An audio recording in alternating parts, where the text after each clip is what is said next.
Assalamualaikum warahmatullahi wabarakatuh. Saya Nurul Sabrina binti Muhammad Ashraf. Jadi saya akan terangkan tentang apa itu ASEAN. ASEAN merupakan singkatan bagi Associations of Southeast Asian Nations ataupun Pertubuhan Negara-Negara Asia Tenggara. Yang mana ASEAN ini ditubuhkan pada 8 Ogos 1967 dengan tujuan untuk mengukuhkan kerjasama serantau. Jadi ASEAN ini ditubuhkan oleh 5 negara pengasas iaitu Malaysia, Indonesia, Filipina, Singapura dan Thailand. Jadi mereka ini membuat satu perjanjian di Bangkok yang mana dinamakan Deklarasi Bangkok. Dan selepas itu barulah disertai oleh 5 anggota baru iaitu Brunei, Laos, PDR, Myanmar, Vietnam dan Kemboja. Ini ada 5 prinsip utama untuk ASEAN yang mana hormat terhadap kemerdekaan, ketuhanan, kesamaan, integriti, jajahan dan identiti nasional semua negara. Kedua, hak untuk setiap negara untuk memimpin dan bebas daripada campur tangan luar. Ketiga, penyelesaian perbezaan dan perdebatan dengan aman. Yang keempat, menolak penggunaan ketenteraan. Dan yang kelima, kerjasama efektif daripada semua anggota. Saya Nak Amanina Muhammad Saleh ingin menerangkan secara ringkas tentang sejarah ASEAN. ASEAN ini dibentuk melalui pertubuhan yang dikenal sebagai Persatuan Asia Tenggara iaitu Association of Southeast Asia atau kita panggil ASA yang dianggotai oleh Filipina, Malaysia dan juga Thailand pada tahun 1961. Asal kekekahan antara Indonesia dan Filipina sebab mereka menganggap Malaysia ni sebagai satu bentuk penjajahan yang baru. Ini kerana mereka mendakwa bahawa Sabah dan Sarawak merupakan sebahagian daripada negara mereka. Oleh sebab pertikaian tersebut, munculnya slogan Ganyang Malaysia yang membawa kepada konfrontasi pada tahun 1965 hingga 1966 oleh Indonesia. Selepas tamatnya konfrontasi ni, semua negara Asia Tenggara ni bersepakat untuk mewujudkan persefahaman yang memberikan ruang kepada semua negara-negara terbabit bersatu dalam perkara melibatkan kepentingan bersama. Pada 8 Ogos 1967, mereka mempunyai 5 pemimpin daripada 5 negara iaitu daripada negara Indonesia, Filipina, Malaysia, Singapura dan Thailand. Yang mereka akan duduk dalam satu dewan utama iaitu Jambatan Hal Ehwal Luar Negara di Bangkok, Thailand iaitu Bangkok, Thailand yang menjadi satu dokumen dikenal sebagai Deklarasi ASEAN. 8 Januari 1984, Brunei baru menganggotai ASEAN selepas Brunei mencapai kemerdekaan, dan 11 tahun kemudian barulah ASEAN menerima anggota baru iaitu Vietnam yang menjadi anggota ke-7 pada 28 Julai 1995. Laos dan Myanmar pula menjadi anggota selepas 2 tahun kemudiannya pada 22 Julai 1997. Walaupun Kemboja ni dan Laos, negara itu terpaksa ditangguhkan kerana masalah politik. Dan akhirnya Kemboja dapat menyertai semula pada 30 April 1999. ASEAN merupakan sebuah organisasi yang besar dan dikenali di dunia. Namun, di bawah organisasi ASEAN itu sendiri, terdapat beberapa lagi organisasi yang membantu perkembangan ASEAN seperti Sidang Kemuncak ASEAN, Majlis Penyelaras ASEAN, Majlis Komuniti ASEAN, Mesyuarat Pegawai-Pegawai Kanan ASEAN, Sekretariat ASEAN, Jawatan Kuasa Perwakilan Tetap ASEAN, Sekretariat Nasional, Suruhanjaya Antara Kerajaan untuk Hak Asasi Manusia ASEAN, Ketua ASEAN dan Setiausaha Agong ASEAN. Saya akan terangkan tentang Piagam ASEAN. Apa itu Piagam ASEAN? Piagam ASEAN ialah perlembagaan yang diterima oleh Persatuan Negara-Negara ASEAN. Cadangan mengubah perlembagaan ini secara rasminya dikemukakan di Sidang Kemuncak ke-11 ASEAN pada Disember 2005 di Kuala Lumpur, Malaysia. para pemimpin ASEAN telah bersepakat agar mendirikan pasukan petugas peringkat tinggi untuk pengembalan piagam ASEAN yang terdiri daripada 10 orang pegawai tertinggi kerajaan setiap negara. Pasukan ini terdiri daripada 10 pegawai kerajaan tertinggi setiap negara ASEAN. Pasukan tersebut kemudiannya mengadakan 13 mesyuarat sepanjang tahun 2007. Piagam ini kemudian diterima guna di sidang kemuncak ke-13 ASEAN pada bulan November 2007. Assalamualaikum warahmatullahi wabarakatuh. Nama saya Nuri Akilah Idina binti Adam daripada DP1B. So, tajuk assignment yang saya dapat ialah ASEAN. Negara yang saya pilih untuk menceritakan sedikit sebanyak ialah Malaysia dengan Myanmar. So, semua orang tahu yang Malaysia ni mempunyai raja berperlembagaan persekutuan di Asia Tenggara dan nama rasmi Malaysia ialah Persekutuan Malaysia. Dan Malaysia juga mempunyai kira-kira 174 juta orang penduduk yang menetap di Malaysia sendiri. Dan Malaysia juga merdeka pada tahun 1957 iaitu 31 Ogos 1957 dan Malaysia menyertai ASEAN ni 10 tahun selepas Malaysia merdeka. Malaysia merdeka pada 31 Ogos 1957 dan Malaysia menyertai ASEAN pada 1967. So, tanaman utama di Malaysia ni ialah padi, getah, koko dan kelapa sawit dan Malaysia juga mengeksport barang utama iaitu kelapa sawit, biji timah, kayu balak, petroleum ke luar negara untuk di pasaran lah. So, secara rasmi Malaysia mempunyai bahasa sendiri iaitu bahasa Melayu untuk kita berinteraksi dengan semua orang. Dan Malaysia mempunyai 13 negeri dan 3 wilayah persekutuan termasuk Sabah dan Sarawak. Malaysia juga terbagi pada 2 iaitu Malaysia Barat dan Malaysia Timur. Laut Cina Selatan yang memisahkan Malaysia Barat dengan Malaysia Timur. Republik Indonesia ataupun lebih dikenali sebagai negara Indonesia merupakan sebuah negara kepulauan yang juga disebut sebagai Nusantara. Antara negara-negara jiran Indonesia ialah Malaysia, Singapura, Thailand, Filipina dan juga Australia. Ibu pejabat Indonesia dan juga pusat pentadbirannya terletak di Jakarta. Sebanyak 17,508 buah pulau yang mengelilingi Indonesia menjadikan Indonesia itu sebagai negara kepulauan terbesar di dunia. Dan seramai 265 juta orang penduduk menjadikan Indonesia itu sebagai negara keempat paling ramai penduduk di dunia.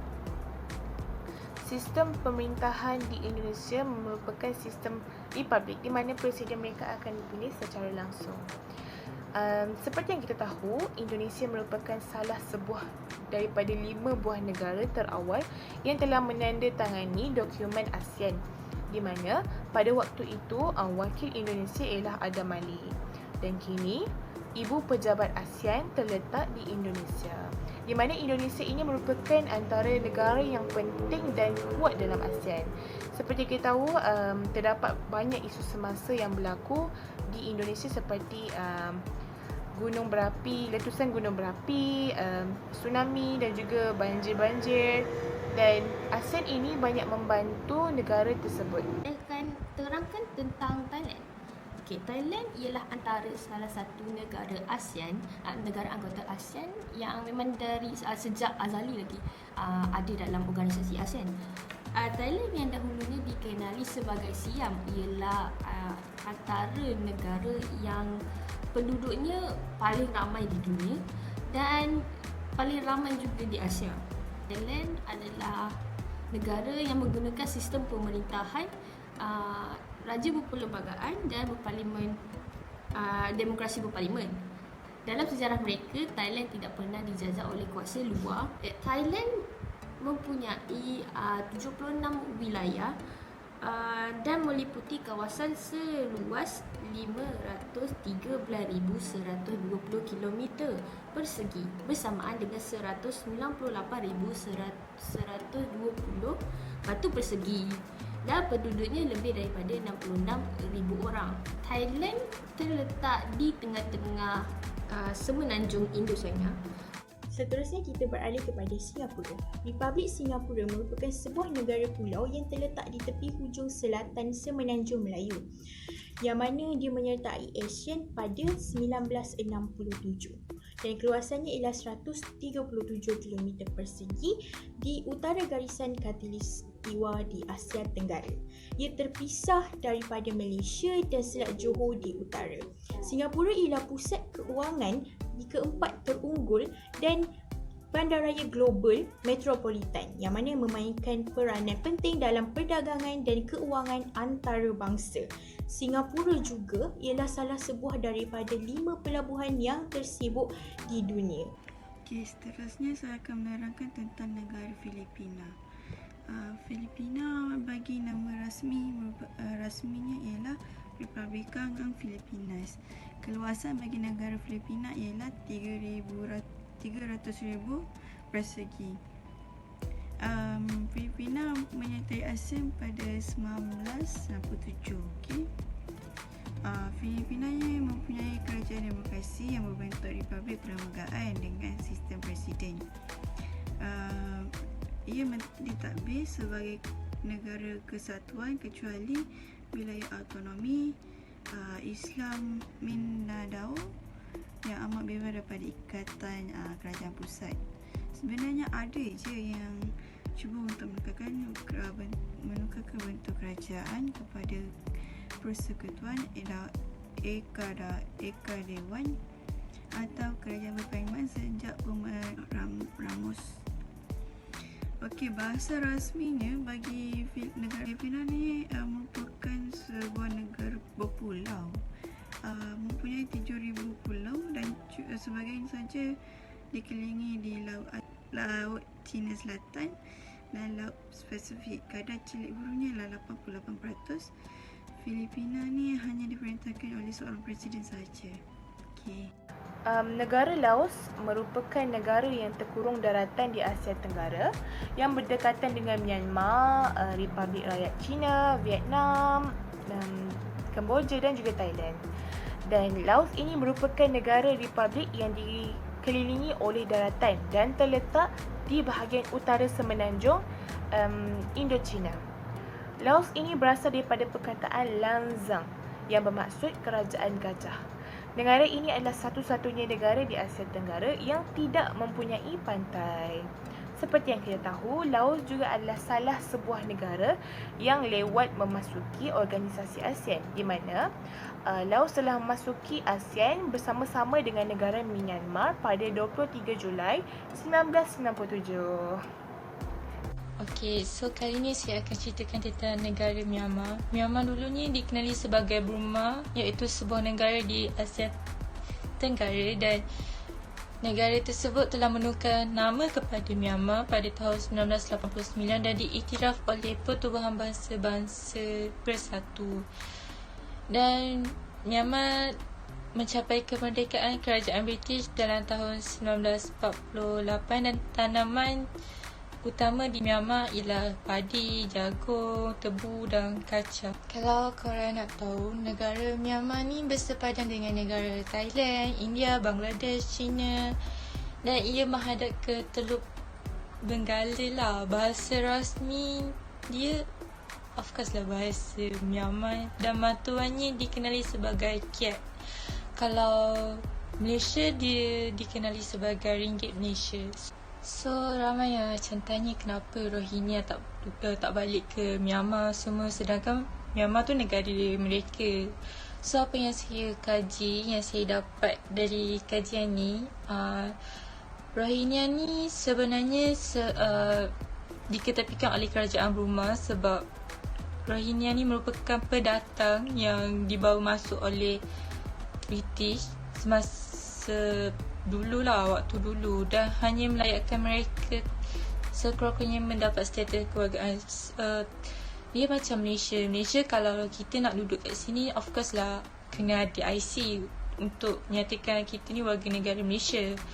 So sama juga dengan Myanmar. Myanmar pun of course dia ada kena ada status kewarganegaraan dan boleh duduk dekat negara Myanmar. Kalau Rohingya pulang ke Myanmar, dia akan kehilangan identiti dia. Tapi bukan semua orang Rohingya yang tak ada, yang lari daripada Myanmar, sebab yang lari ni kebanyakannya dia tak ada IC lah kalau kita. So yang lari ni sebab dia tak ada status kewarganegaraan dia. So sebab tu dia lari daripada Myanmar. Yang ada juga yang macam stay duduk dekat Myanmar dan ada kewarganegaraan dia macam IC. Dan Myanmar ni kalau dia tak ada status kewarganegaraan dia ni, dia tak boleh nak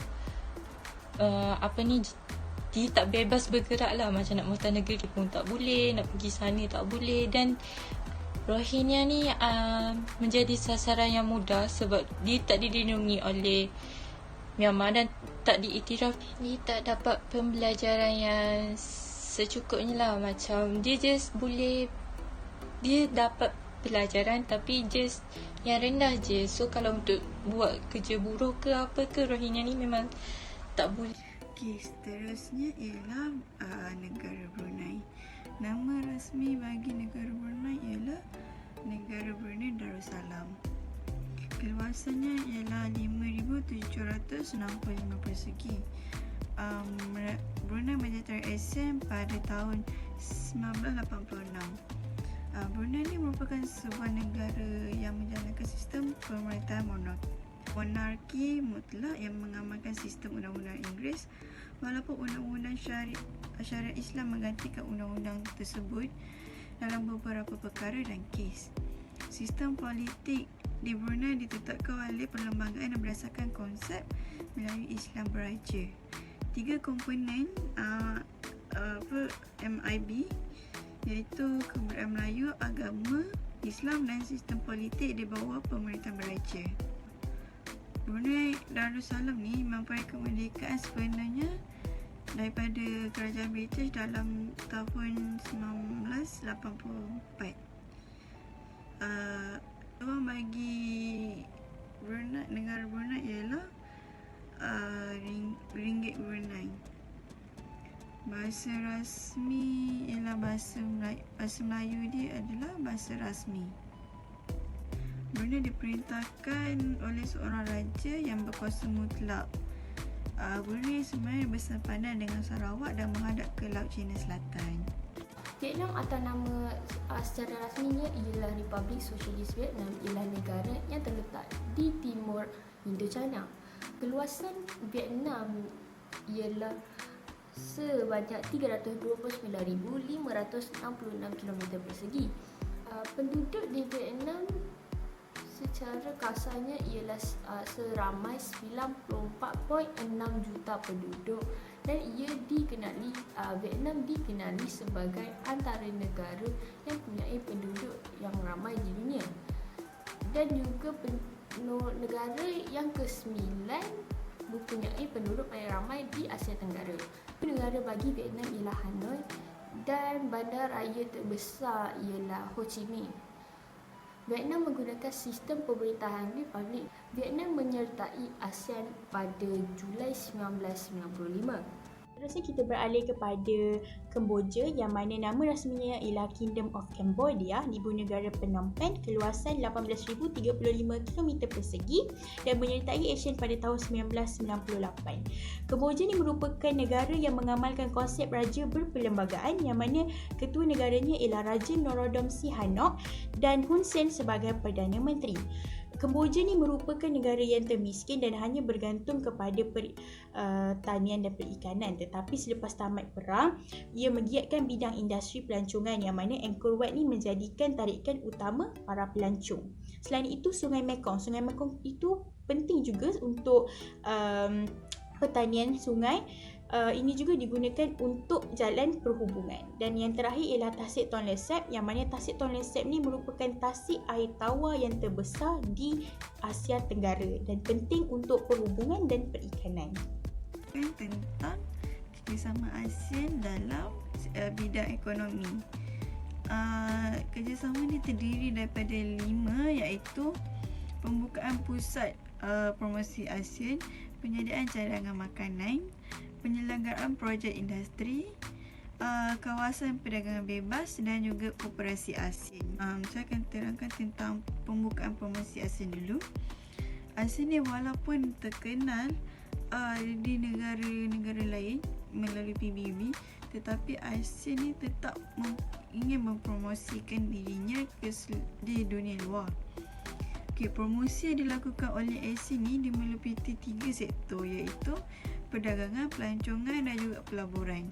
Pembukaan pusat promosi ASEAN ni dilakukan di negara Jepun kerana Jepun ni terkenal dengan perkembangan pesat dalam pelbagai sektor mereka.